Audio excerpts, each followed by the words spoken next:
Guys, itong ulam natin ngayon.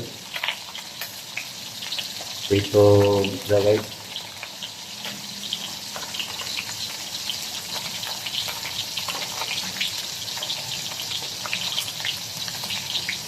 Dito tayo pag-gabi sir. Okay. Bicol Express. Ang luto. Sunod lang. Sunod duty. Hope ni magma. Off na huwag na tayo.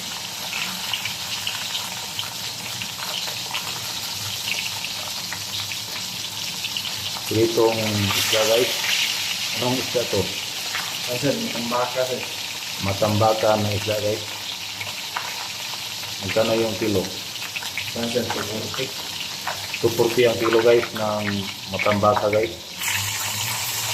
Wala no?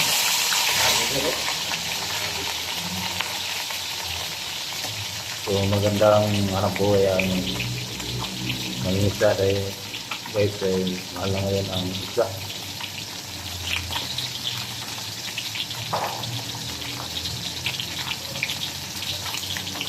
Good night.